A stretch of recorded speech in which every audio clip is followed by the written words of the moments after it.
Hola a todos, familia basquetera. Aquí estamos, toda la comunidad de Basket Zone, regresando después de un largo tiempo, ya que estuvimos retirados de las redes sociales, de todo lo concerniente a esto del básquet, por motivos ajenos, la verdad, pues cada uno con sus compromisos, pero siempre con el compromiso y el amor por este hermoso deporte. En esta ocasión nos encontramos aquí visitando una leyenda del baloncesto colombiano y del baloncesto del Atlántico. El señor se llama Giovanni Bacci. Aquí les presento al señor Giovanni. ¿Cómo está, Giovanni? Bien, bien. ¿Cómo estás tú? Excelente, aquí pues contento. Gracias por abrirme las puertas de tu hogar, primeramente. Y pues nada, o sea, ya hemos conversado pues anteriormente sobre todo esto, lo que queremos hacer. Y pues nada, contento por esta oportunidad y pues también aquí hablar un poco de historia de baloncesto, anécdotas, mejor dicho, de todo. Sí, sí. Gracias por venir y por la invitación para participar en tu programa. Bueno, muchas gracias. Quería empezar primero por tus inicios en el baloncesto. ¿Cómo se dio esa oportunidad tuya de decir, bueno, me voy a dedicar al baloncesto? ¿Cómo empezaste? Si empezaste con otro deporte. Háblame un poco de eso. No, yo era como cualquier persona del barrio en donde nos reuníamos en las cuadras a jugar diferentes deportes menos basquetbol. O Claro, sea, en las épocas de vacaciones nos reuníamos con la gallada, con los amigos del barrio, y jugábamos bola de trapo, chequita, jugábamos hasta béisbol, y también trascendíamos dentro del barrio en cuadras siguientes a hacer competencia, a buscar líneas, y nos movíamos en ese ambiente y nos volvimos bastante amigos de los amigos de la cuadra. ¿de qué barrio era? O sea, nosotros vivíamos ahí donde termina Las Delicias, 72 con 20 de julio. O sea, carrera 71, la 73, y muchas veces íbamos también a jugar detrás del estadio Romelio Martínez, en el parqueadero, en la 46 con 74. Todas esas zonas eran predilectas para jugar los diferentes deportes que estaban de moda en su momento, en la época de vacaciones. El basquetbol apareció en su caso fortuito, que uno colindaba también con el estadio Solís Salcedo, que iba al parque a ver basquetbol, y entonces en ese entonces pues había un equipo fuerte de Atlántico que nos llamaba la atención. Y ahí fue donde comenzamos nuestros primeros inicios, ¿no? Los Pininos. Comenzamos como cualquier persona que nunca tuvo unas aspiraciones, sino que en la medida que empezábamos a competir en el parque, hacíamos la 30, pues ahí se destacaba uno. Y las personas que lo veían uno le vieron las condiciones, entonces fueron como llamándonos para que jugáramos, y a nivel del colegio hicimos las primeras intenciones y convencimos a los jefes de deporte que nos inscribieran en un torneo de la liga. Y ahí comenzamos poco a poco. Entonces, en el colegio también, ¿Qué colegio era? el Liceo de Cervantes. Liceo de Cervantes. ¿Y en qué año fue eso, Giova? El primer torneo que participa, pero yo participo en categoría junior, pero el Cervantes en categoría juvenil participa y jugaba mi hermano, Okay. el segundo, que es médico. Él jugó y también lo llamaron a la selección Atlántico. Para ese entonces, año 74, llega a la ciudad el profesor Miguel Zapata, okay, y empieza a hacer un programa de entrenamiento formal y fuerte a conciencia en el Atlántico, y empieza a conformar un gran equipo. Entonces, nosotros veníamos de atrás. Cuando fueron ellos al primer torneo en el año 74 en Medellín, al año siguiente, 75, ya algunos salían de juvenil y tenían que ser llamados los que veníamos abajo. Y ahí es la primera convocatoria que me hacen en el año 75. 75, ¿tenías cuántos años? Tenía 15 años. 15 años. Y el primer torneo que vamos es en Pasto. Ok, en esa época cuando tú empezaste a jugar baloncesto, tú me dices que pues ibas al sur y ibas con tus amigos del barrio, de Las Delicias, que después pues fuiste al colegio. En esa época, ¿cuáles eran los ídolos de baloncesto en Colombia y pues a nivel mundial? ¿Qué tú sabías del baloncesto, qué escuchabas o qué de pronto conocimiento tenías del baloncesto a nivel internacional? Que tú Bueno, decías, bueno, yo quiero ser como tal jugador o me gusta este jugador acá de Colombia o de Barranquilla. en el conocimiento del ámbito internacional era poco, o sea, las comunicaciones no eran muy dadas como hoy en día, pero la información que teníamos aquí a nivel nacional, pues sí nos lográbamos empapar y veíamos el equipo de Atlántico donde estaba en los inicios Carlos Bengal, estaba el Flaco Pinzón, estaba Eli Pereira, Rafael Amador, Dorian Martínez, Joaco Arias, El Mello Martínez, Toño Bará, que era el entrenador. Entonces tenían conformado un equipo que lo patrocinaba la CUP, con el patriarca Tito Crisien. Entonces él era el dueño del equipo y el equipo se llamaba Sporting CUP. Entonces representaba al Atlántico en los torneos interligas. En aquel entonces había la Copa Luz Cola o Luz, que las pasaban a las 3 de la tarde por televisión. El único partido que se jugaba en Bogotá, en el Salitre, lo pasaban por televisión. El resto era en las diferentes ciudades. Habían otros equipos que cada región tenía sus ídolos, como el caso de Bogotá, donde estaba Osvaldo Cava, estaba...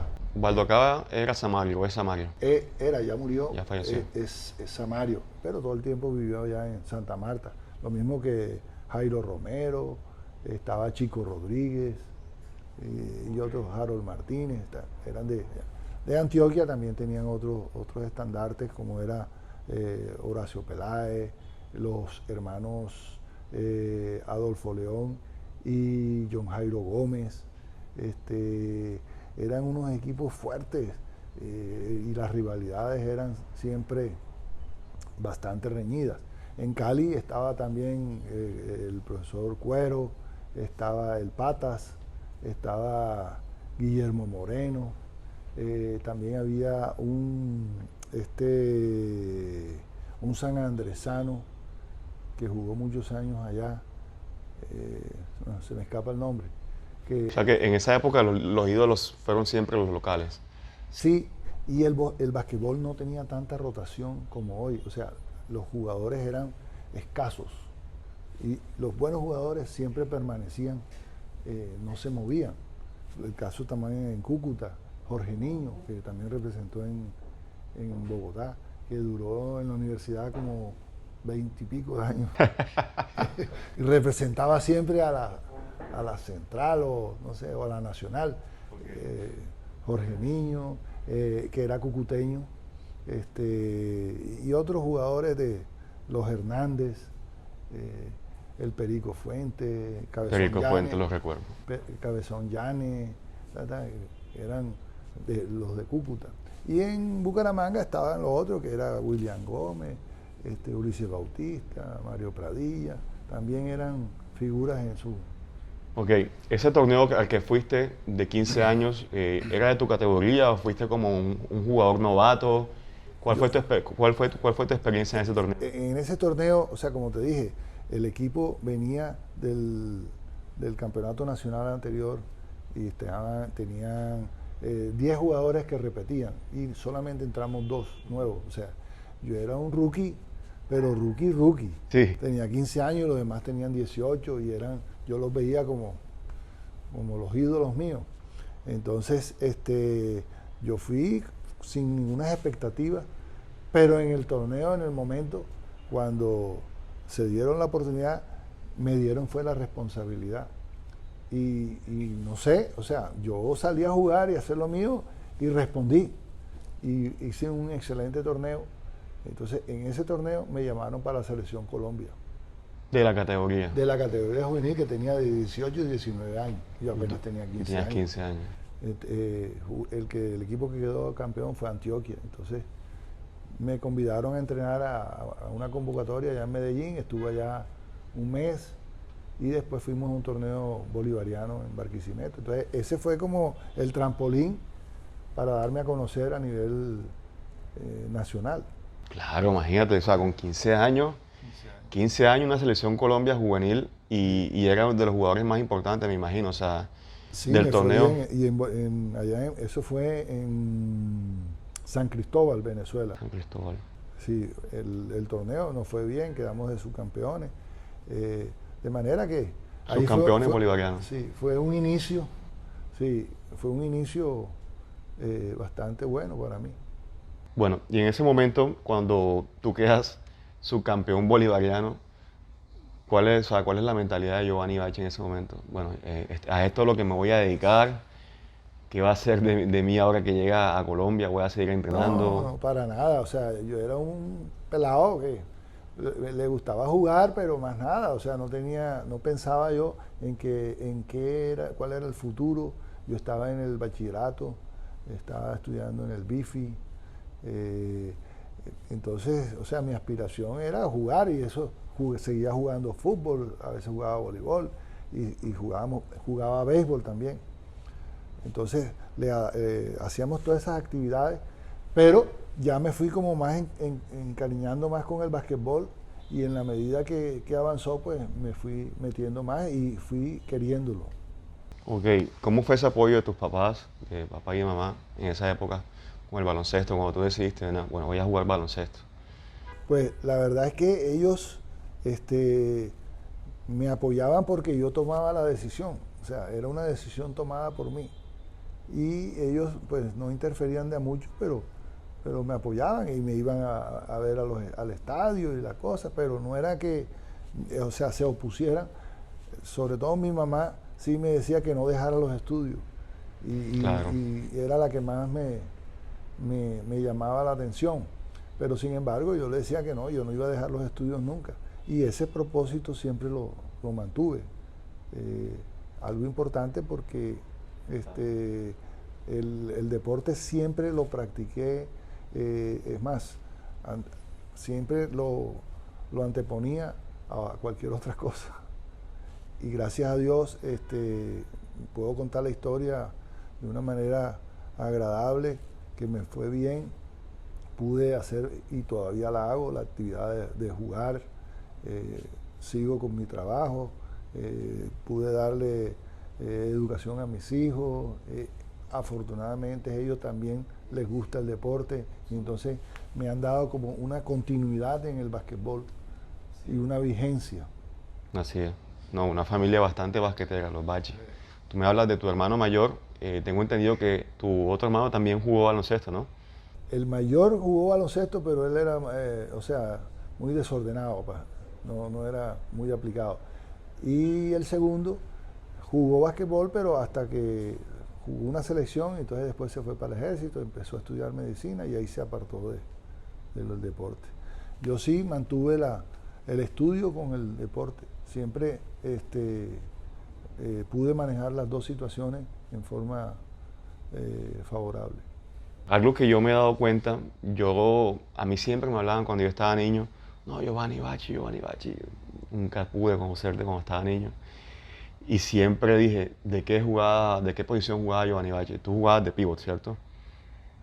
Cuando yo comencé a jugar, o sea, pasan los fenómenos de que nosotros teníamos una estatura para jugar de pívot en nuestro medio. Entonces a uno lo encasillan para que juegue, porque tú eres el más alto del colegio, del torneo intercolegial. Entonces, cuando íbamos a la categoría juvenil, todavía seguíamos siendo los más altos y altos que producían en la posición de poste. Pero ya cuando pasamos ya a una selección Atlántico de mayores, entonces teníamos una ventaja, que teníamos otros postes que también eran fuertes. El caso de Carlos Bengal, que era un jugador muy fuerte y muy habilidoso, pero tenía una potencia física. Luis Carlos Manjarrés, que medía 2'5", que también era un poste, pero postes natos. Ellos eran dos postes natos. A mí toda la vida me gustó también transportar el balón, lanzar, tenía buena penetración, entonces podía jugar, en aquel entonces jugaba como un 3, un 4 y hasta cuando me tocaba de 5, jugaba de 5. O sea, eres una ala pivot. Es lo que se conoce hoy como ala pivot. Entonces cuando nosotros ahí teníamos los dos pivots, yo jugaba al ala y a veces nos metíamos los tres, o sea, hacíamos el triángulo, pivot arriba y los dos a los lados y hacíamos una rotación y nos daba buen resultado porque esa era la fuerza del Atlántico. O sea, ¿No? Y yo recuerdo cuando ya yo te enfrenté, ya pues ya obviamente ya yo estaba más grande, me daba cuenta de la manera de jugar y siempre vi tu inteligencia en el juego.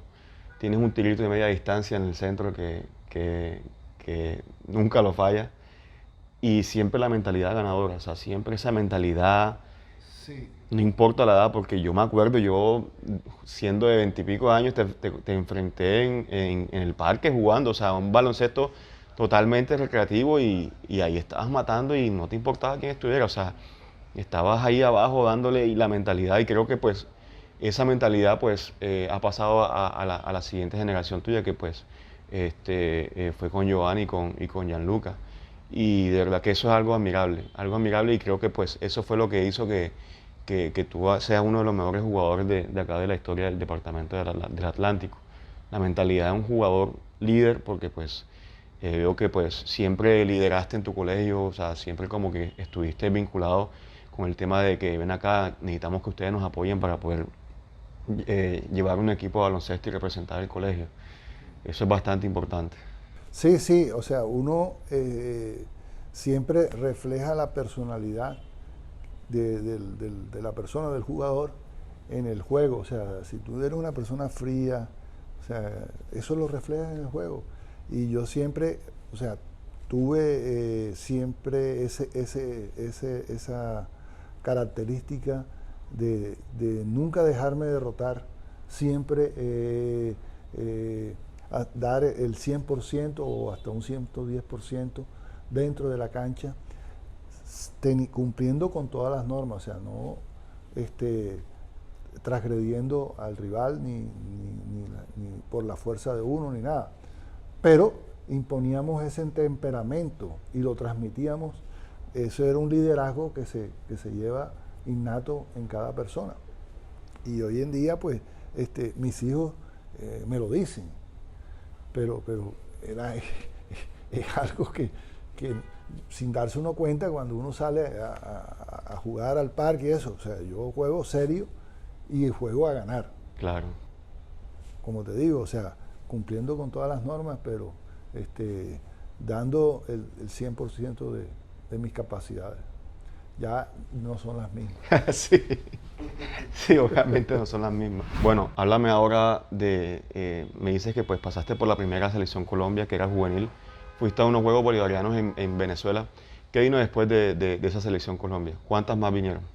Bueno, como te digo, yo he sido, toda mi vida está ligado al básquetbol, pero así como he estado ligado al básquetbol, también he tenido como esa responsabilidad de mi trabajo, de mis estudios, de sacar adelante la familia que formé, inculcarle a mis hijos la importancia de hacer lo que más les gusta, pero también cumplir con las otras obligaciones que tiene uno en la vida.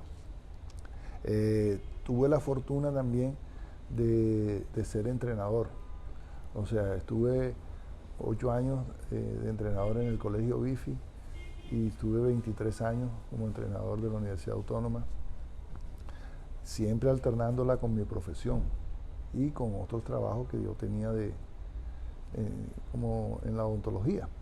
Entonces, nunca me amarré a mi historia del básquet.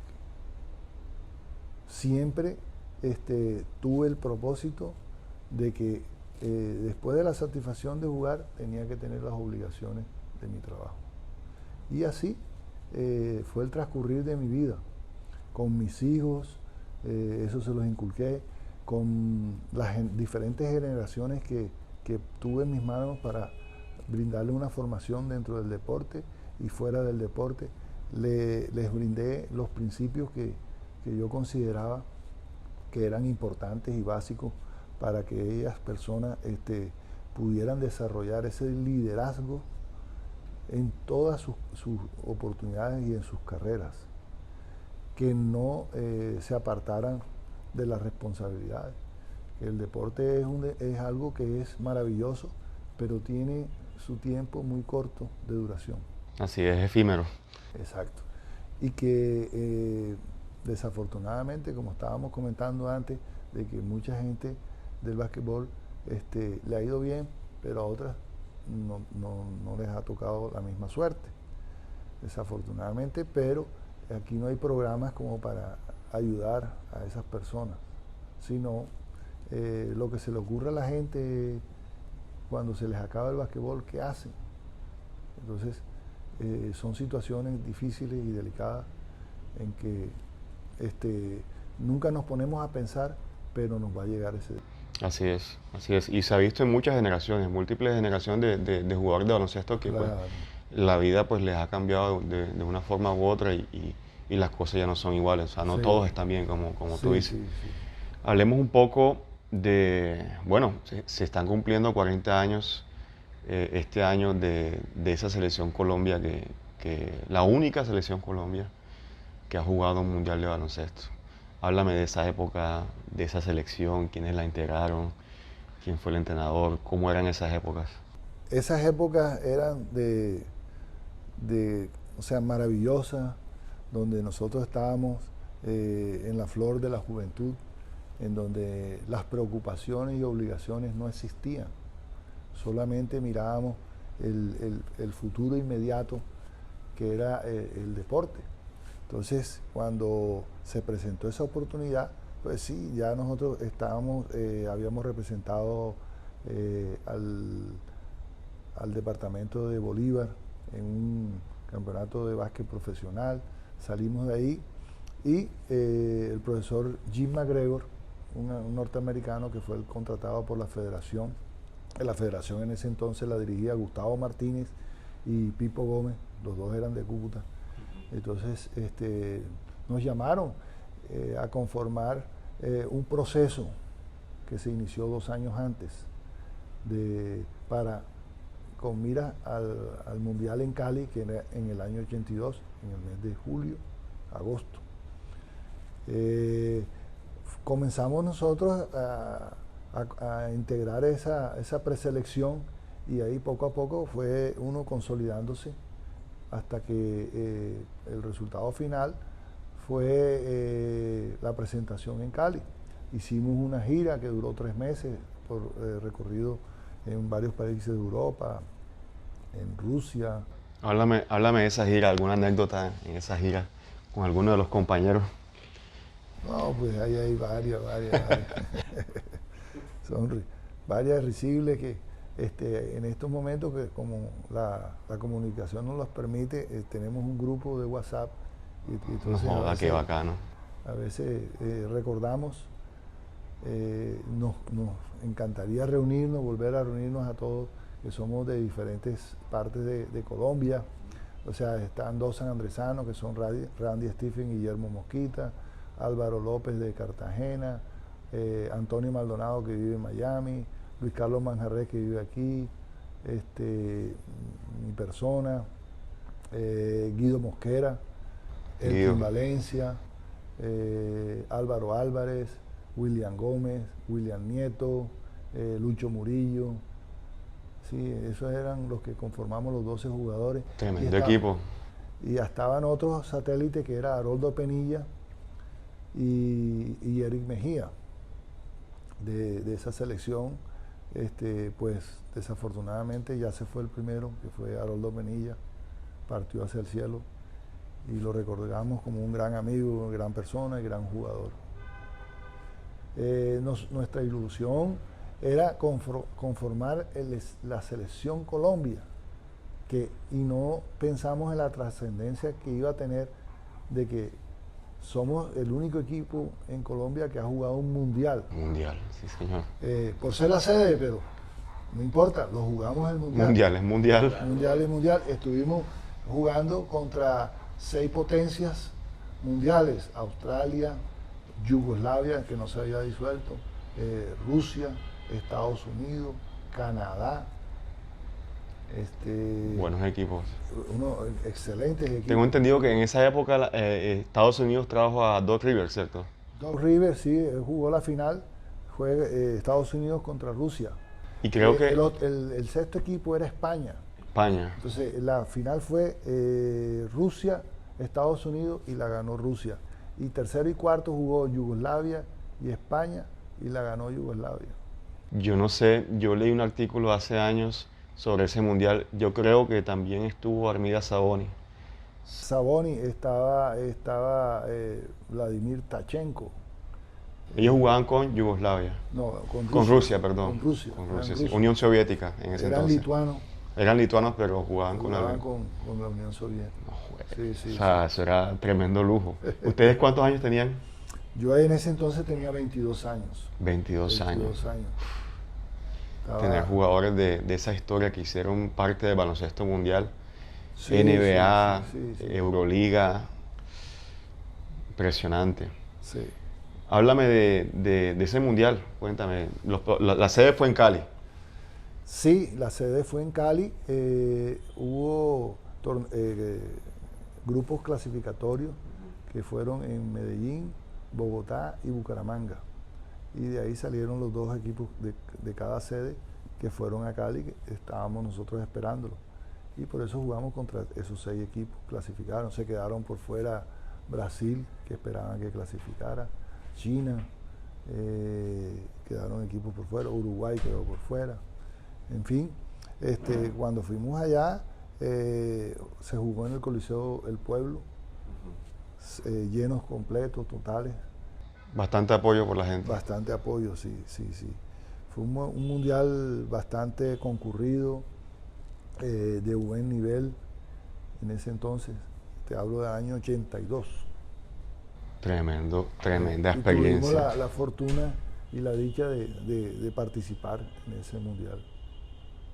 Después que se acabó, pues cerramos una página y regresé a mis estudios y, como te dije, me metí de cabeza para terminar la universidad, porque la había abandonado prácticamente. ¿Cómo era el apoyo de la federación en esa época con el baloncesto? ¿Cómo era el trato con los jugadores? Es que el apoyo de la federación era lo que se tenía que hacer, porque se había adquirido un compromiso a nivel mundial y tenían que presentar un equipo acorde a la situación. Entonces tenían que, la única forma era concentrar a esos jugadores por 2 años y foguearnos. Entonces hicieron la inversión para hacer toda la preparación del equipo y todo, pero no tuvieron en cuenta el futuro de esos jugadores, que sería una vez que terminara el mundial. Entonces cada uno, una vez que se terminó el mundial, tenías que ver lo que tú ibas a hacer. Yo pregunto porque, o sea, me dices que hicieron una gira de 3 meses por Europa, Asia. O sea, eso nunca se ha visto. Después de eso nunca se ha visto. Incluso pues, en el proyecto que hubo Salucó hace 20 años, nunca se vio. No. Y antes de eso, nosotros siempre estuvimos concentrados. O sea, en diferentes ciudades de Colombia permanecíamos, y también conformaron, el equipo de la Selección Colombia participó en el torneo profesional. Okay. Jugando contra Medellín, Cúcuta, Ibagué, los equipos de profesionales que se armaron en esa época. Entonces, metieron al equipo de Colombia en ese torneo y jugábamos partidos amistosos, jugábamos contra Panamá, contra Puerto Rico, viajamos a un torneo bolivariano en Barquisimeto, y después hicimos la gira. Dentro de esa gira, nosotros allá también fuimos en Taiwán a la Copa William Jones. Taiwán, sí. ¿Ah? Sí. Y jugamos allá la Copa William Jones, donde vinieron equipos de Francia, de Estados Unidos, de Canadá, Wilmington, de Canadá. Ajá. Estaba en ese torneo también. No, Y vino joda. al Mundial de Cali, que también era jugador de los Bulls. Willington, claro, yo recuerdo jugó con los Bulls, uno zurdo, ¿no? El poste, uno calvo que era Sí, sí, era rapado, bueno, blanco, sí, rapado, sí, ya lo recuerdo. chiverita. Él Sí, jugó en ese mundial, jugó en ese mundial y también jugó en la Copa William Jones, allá en Taiwán. en Taiwán. Eh, Bueno, cuando ustedes jugaron ese mundial aquí en Colombia, en Cali, ¿cuáles eran sus expectativas como jugador? ¿Ustedes pensaban en esa época, bueno, jugamos un mundial, nos enfrentamos con manes que van a ser NBA, con gente de buen nivel, buenos jugadores? ¿Ustedes pensaron en algún momento vivir de baloncesto? bueno, no sé lo que pensarían mis compañeros, algunos se quedaron viviendo el baloncesto. Eh, Pero, o sea, me refiero, en esa época ya había una liga organizada, seria, después de hacer un mundial, porque, o sea, eso es un tremendo evento que lo ven en todo el mundo. Y uno dice, o sea, después de hacer un mundial en Colombia, o sea, lo que se viene es una copa profesional, algo, o sea, súper bacano. Sí, pero desafortunadamente la clase directiva que tenemos acá nunca ha pensado en eso. Se han hecho esfuerzos, se han tratado de sacar adelante, pero vuelve y se cae en el mismo olvido. O sea, el basquetbol aquí no ha despegado del todo. En estos momentos está más o menos como floreciendo y sin embargo tú lo ves ahora que retrocedió, o sea, ahora son 7 equipos, cuando antes llegamos a 12. En el año 2015, 2016, la Copa DirecTV también tuvo un buen auge, estaba bien organizada, buenos patrocinios, se hacían 2 torneos en el año, parecía como que sí, voy a poder arrancar y a motivar a los jugadores, que sirva de una cantera para sacar jugadores al exterior, en diferentes ligas de otros países y todo. Sin embargo, se aguanta, o sea, los directivos siguen siendo los mismos que han manejado el baloncesto de esos clubes por muchos años y se acomodan, o sea, no son gente progresista que innova o que busca otros patrocinios o que no le dan la oportunidad a otras personas para que despeguen el baloncesto en Colombia.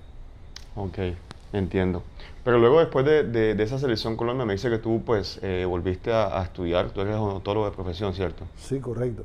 Entonces te dije, cuando yo terminé de eso, tuve un receso obligado de 2 años.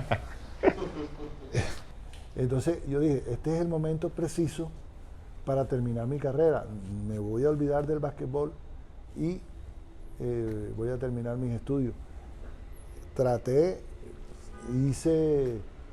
avancé en mi carrera, sin embargo, me volvieron otra vez a llamar, me llamaban, entonces volví otra vez a jugar, pero pude terminar la carrera. Ok. Cuando terminaste la carrera, ¿cuántos años tenías? O sea, yo tenía 25 años cuando Ok. terminé la carrera. Y después de que terminaste, empezaste a ejercer como odontólogo y seguías jugando baloncesto. Sí, correcto, sí. O sea, después que terminé la carrera, entonces me tocó ir a hacer un año rural, lo hice en Luruaco, y estando en Luruaco, iba y venía, entrenaba, iba, jugaba. O sea, Esa- era puro amor al deporte. sacrificio. Entonces, o sea, no había un pago como tal que justificara lo que tú hacías. O sea, el esfuerzo tuyo era mucho mayor a la pequeña retribución que en algún momento se podía dar por la calidad o condiciones del jugador. Pero no todos recibían esa ayuda. Lo hacía uno más bien por amor al arte. Por amor al arte. Por amor al arte. Y a los compañeros y esa familiaridad que existía. Entonces, sacar adelante el torneo, luchar por conseguir una buena posición, ganar ese torneo, sacar los mejores jugadores. Pero era por amor propio. ¿Cuántos campeonatos nacionales obtuviste como campeón? Sacamos 2, 2. sí. O O sea, era difícil esa época, imagino. Supremamente difícil, supremamente ¿Cuáles eran difícil. los equipos o las selecciones departamentales más duras en esa época? Como te digo, o sea, se rotaban, habían diferentes. Una vez se surgía Cali, otras veces era. Siempre Bogotá tenía un excelente equipo de básquetbol. Antioquia también. Cúcuta. Cúcuta, Cúcuta manejaba un buen básquetbol, sí, sí, sí. fíjate. Este, Nosotros éramos la representación. En algún momento Bolívar sacaron unos buenos jugadores y también lideraron buenos equipos. O sea, cuando salió la época de Omar Sierra, era un excelente poste. Después vino Álvaro Terán. Álvaro Terán. Sí. Bueno, ahora pasemos a la etapa como jugador de Caimanes. Cuéntame cómo fue esa oportunidad que se les dio a ustedes de representar aquí al equipo profesional de Barranquilla. ¿O hubo un equipo antes de Caimanes? Es que antes de los Caimanes había siempre el básquetbol profesional, o que le decían básquetbol marrón. Okay. Entonces, o eran interligas. Entonces, existían los equipos que se conformaban de acuerdo al torneo que se organizara. Por ahí hay una foto en el año 88 que era Tiburones Didas. Tiburones Didas, ese era un excelente equipo. O sea, habían 2 gringos y la nómina de criollos. Antes de ese también estaba un equipo que se llamaba Olímpica. Olímpica. Olímpica tenía la particularidad de que ese equipo fue conformado sin extranjeros y participamos en el torneo con puros criollos. Logramos llegar a las semifinales, que fue un torneo en Cali, sin los gringos, que los gringos eran la sensación en esa época de acá, pero nosotros con la nómina de criollo nos aventuramos a jugarlo y también nos fue bien. Ese equipo de Tiburones Dida, ¿cuáles eran los gringos que vinieron en esa época? Bueno, en ese torneo la organización hicieron como un draft y estaban una lista de jugadores extranjeros, y en el draft la primera opción la ganó Tiburones, o sea, el equipo de aquí de Barranquilla. Entonces ellos, el equipo de nosotros escogió como la primera opción a una superestrella que era el jugador Sam Shepard. Sam Shepard es un jugador norteamericano que adquirió la nacionalidad en Venezuela y jugó por el equipo de Venezuela y fue de los integrantes del torneo olímpico, que Venezuela hizo una gran figuración. Eso fue en Barcelona 92, ¿cierto? Sí. Sam Shepard era uno de los gringos, Ole Smith, otro, y eran nacionalizados. Sam Shepard por los años 72 jugaba en Argentina. Él vino por primera vez a Argentina y jugó allá, y ahí se dio a conocer, y después pasó al básquetbol de Colombia. Jugaba en la Guerrilla Deportiva de Cali. Okay. Luego pasó a Venezuela y allá se consolidó en Isla Margarita, el equipo de allá, y fue la sensación durante muchos años. Él se retiró como a los 44 años de edad. Excelente jugador, muy buena persona, profesional, y lo tuvimos la dicha de tenerlo aquí en Barranquilla, jugando por el equipo Tiburones Dida. El otro gringo era Fred Moore, era un poste alto que nos ayudó muchísimo. Después de ese equipo Tiburón Dida, ¿cuál fue el otro equipo que tú militaste a nivel profesional? Después, o sea, volvimos con el equipo de Olímpica. En el equipo de Olímpica, como te dije, participamos, no tuvimos extranjeros, optimizaron recursos y no había patrocinio, al final nos patrocinó el equipo olímpico. Acá siempre se ha dado esa connotación, o sea que en Barranquilla no había una persona que liderara comercialmente los equipos, sino que los directivos buscaban esos patrocinadores y el patrocinador llegaba, uno o dos, hacían los aportes para lograr sacar un equipo, pero sin muchos recursos. Siempre se ha dado así. Diferente hasta la nueva época que llegó los Caimanes, que entraron un pool de directivos, y del pool de directivos todos se fueron saliendo y dejaron a Farichar como único socio inversionista del club. Señor Farichar también jugó contigo, ¿cierto? No. ¿No? Farichar era un amante del deporte que le gustaba el baloncesto. Pero él no jugó baloncesto, ¿no? A nivel profesional, ¿no? No. Él después se reunía, iban al parque y jugaba con un grupo de amigos de veteranos ahí. Y él estaba dentro de la nómina, pero era un animador, más no... Un man que era fiebre del basquetbol, le gustaba apoyar. Que los amigos lo volvieron afiebrado al baloncesto. Lo involucraron y como sus hermanos eran amantes del fútbol y la cosa, entonces irrumpió en el baloncesto. Ok. Sí, más bien eso sería como el resumen, digo yo. Ok. Háblame de la época tuya en Caimanes de Barranquilla. La época mía de Caimanes fue muy corta. O sea, yo ingresé primero, el equipo, había otro que se llamaba 8x4, que tenía como el mismo empuje, y después pasó a Caimanes. El primer año estuve, pero no llegué a unos acuerdos con los directivos, y al año siguiente, después de ese, no volví a jugar. Me dediqué ya a otras actividades y a actividades personales. Entonces, tomé la decisión de apartarme del básquetbol. Eso fue en el año 94. En el año 94. ¿Alcanzaste a campeonar con Caimanes? No. ¿No? No. ¿Cómo fue, ya hablando del tema que pues, más adelante hablaremos con Yaluca, cómo fue esa decisión del retiro del baloncesto? ¿Del mío? Sí. Bueno,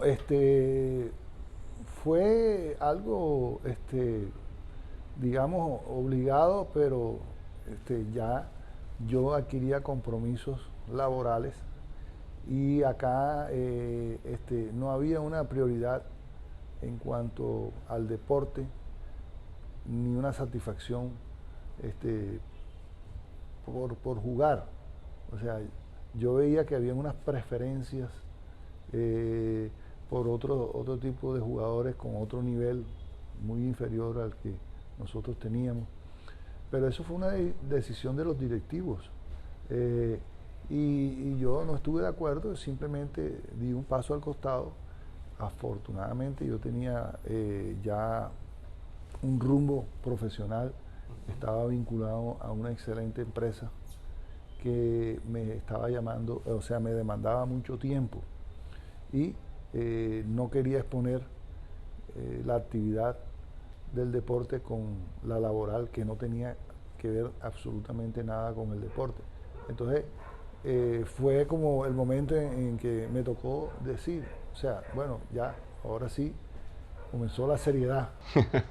Ahora sí bien. Ya yo me había casado, ya tenía mis 2 hijos, tenía más responsabilidades. Afortunadamente estaba vinculado a una empresa muy buena, y ahí hice mis primeros pininos como profesional en la odontología, en la parte administrativa, y hice una bonita carrera que con gran satisfacción lo digo ahora que pasó todo este tiempo. Qué bueno, Giovanni, de verdad que pues te agradecemos por este espacio que nos has brindado, de abrirnos las puertas de tu hogar, hablarnos un poco de historia, que pues pienso que es importante hablar de historia de baloncesto. O sea, hay personas que han aportado mucho a nuestro basquetbol y no queremos que sean olvidadas, son leyendas en nuestras regiones y en nuestros países. Así como pues Giovanni Bacci, hay muchos jugadores en otras regiones que pues hacen parte de la historia del baloncesto colombiano. Son personas que jugaron el único mundial que se ha jugado acá en Colombia, y el único equipo de baloncesto colombiano que ha jugado un mundial. Y eso pues no les quita lo bailado. O sea, eso pueden pasar generaciones, pero todavía no ha habido un equipo colombiano que juegue un mundial. Y pienso yo pues que a estas personas que hicieron gloria en ese Mundial de Cali. Obviamente vamos a contactar a varios de ellos. Sé que aquí va a estar Luis Carlos Majarre, vive acá en Barranquilla. Vive acá. Posiblemente va a llegar Antonio Maldonado, que vive en Miami. Vendrá a Barranquilla como el 27, 28 de junio. Ok. Entonces estamos programando alguna actividad con él. O sea, los amigos del equipo de esa época, para reunirnos y recordar anécdotas. 40 años ya. Él tiene más o menos 40 años desde que se fue de Barranquilla, de Cali, se fue para Miami, que no regresa. No regresa. No ha regresado. Pues madre, ya 40 años que ya han pasado de esa experiencia que tuvieron ellos en la selección. Él hizo lo que hizo y se fue. Se fue, sí. En estos días yo hablé con él y dice, hey, ¿tú no regresaste a Barranquilla? Y me dijo, no. ¿Hace cuánto? No, después del Mundial. 40 años, sí, 40 años, ¿cómo te parece? No juegue. Sí. No, y eso es lo bonito del básquet y de nuestras vidas. O sea, que nosotros hemos recorrido a lo largo de todo este tiempo, o sea, en los diferentes torneos de diferentes ciudades, con diferentes delegaciones, compartido, hemos sido rivales, hemos sido compañeros de equipo. Entonces, tenemos una trayectoria que a nivel nacional, cada vez que podemos, vamos a un torneo de veteranos, nos encontramos con esos viejos compañeros que en algún momento fuimos rivales. Pero se crea esa gran amistad. Eso es lo que es el baloncesto, amistad. Eso es lo que queda del baloncesto. Entonces, yo tuve la fortuna de jugar en Cartagena con el equipo de Piratas Meico. Ese también fue basquetbol profesional. Sí. Sí, Piratas Meico. Yo estuve allá, entonces hice grandes amigos en Cartagena, de directivos, de afición, de jugadores y todo. También jugué en Santa Marta en algunas oportunidades. Entonces, también teníamos vínculos con jugadores Samario. Ellos también venían muchas veces a representar o a estudiar acá en la Universidad del Atlántico, en la CUP, en diferentes, en la Autónoma, los Cava, los Mello, el Mello, en fin, varios jugadores, tu papá, Tetero, Caraballo, el mismo Cuso, Pambe, lo conocimos.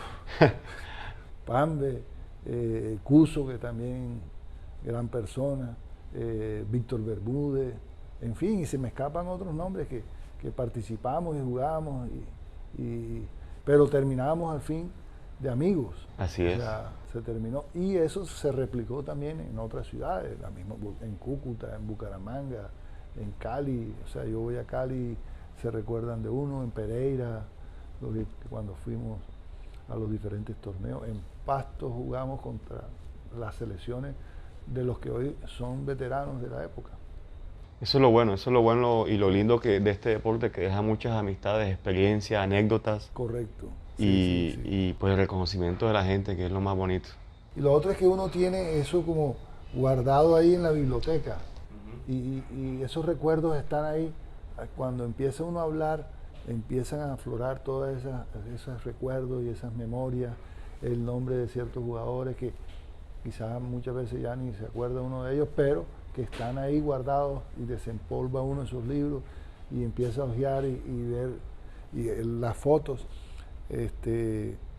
Mis hijos siempre se burlaban cuando yo estaba alegre o emocionado, sacaba las fotos y se las mostraba a ellos, y entonces ellos se reían y se burlaban de mí, y hoy también tienen ellos haciendo sus propios recuerdos para que en un futuro a sus hijos también se los Qué bueno, no todo el mundo hace eso. No todo el mundo hace eso del tema de los recuerdos, transmitir esos recuerdos de generación en generación. Y es importante, sí. No muchos lo hacen. Y pienso pues que eso en cierto modo fue una influencia también pues, en el baloncesto, como se vio reflejado en las carreras de Gianluca. Y de hecho pues Giovanni Filippo también hizo parte de selecciones Atlánticos, ¿cierto? Correcto, pero a él no le enfilamos más la batería porque, o sea, los tropiezos eran innumerables, había que hacer mucho esfuerzo, había que luchar contra muchas adversidades para sacar adelante los equipos, la zozobra de los viajes, que no se conseguían los recursos. Sí, siempre, la época de Filippo fue difícil, sí, fue difícil porque... Pero eso siempre ha existido en el básquetbol nuestro. Hoy en día tenemos una gran fortuna que está liderando las directivas del equipo de los Titanes, que tienen una estructura organizacional muy buena, muy sólida, y se ve el trabajo administrativo y se refleja en el equipo. Por eso son los grandes éxitos que se están logrando. Y que en estos momentos, ahora lo más difícil es sostenerse, y todos quieren tumbar al equipo que siempre gana. Hace años no se veía un equipo así tan organizado como los Titanes de Barranquilla hoy en día. No, yo creo que en Colombia, sin temor a equivocarme, es la primera vez que hay una estructura de un equipo, aunque algunos quieran desconocer eso, o sea, como tal, y que un equipo haya sido campeones durante 5 veces consecutivas, a nivel local nunca se ha presentado, y a nivel de Sudamérica creo que en Argentina un equipo ha logrado, un solo equipo ha logrado eso. Entonces, es de admirar. Tú entras al camerino de los Titanes en el estadio y tú ves la diferencia. Claro. La diferencia. Cuando yo entrenaba, cuando nosotros jugábamos, las condiciones eran horribles. Por decirlo así, uno tenía que entrar tapándose la nariz. Claro, el olor a, saltando los charcos de los sanitarios, las cosas. Y era una cosa increíble. O sea, nosotros tuvimos una época muy difícil y sin embargo salíamos adelante. Así. Qué bueno. Pues nada, Giovanni, de verdad gracias por este espacio que nos brindaste. Como dije anteriormente, vamos a seguir entrevistando a más leyendas del baloncesto colombiano, del baloncesto local. Vamos a estar muy pronto visitando al entrenador y profesor Guido Mosquera, y vamos a tratar de contactar a esa generación de baloncesto que no merece ser olvidada. De verdad que son personas que hacen parte de nuestra historia de baloncesto y merecen ser reconocidos de una u otra forma. Profe, muchas gracias por este espacio, de verdad que muy contento de escuchar tus historias. Aquí detrás de cámara damos de muchas anécdotas bacanísimos. Qué bueno, espero que se repita esta conversación. Claro que sí. Y pues nada, contáctenos aquí en nuestro canal, en Instagram, en Facebook, y pues sigan también nuestro canal en YouTube. De Básquet Zone, estamos volviendo y volvimos con todo, muchachos.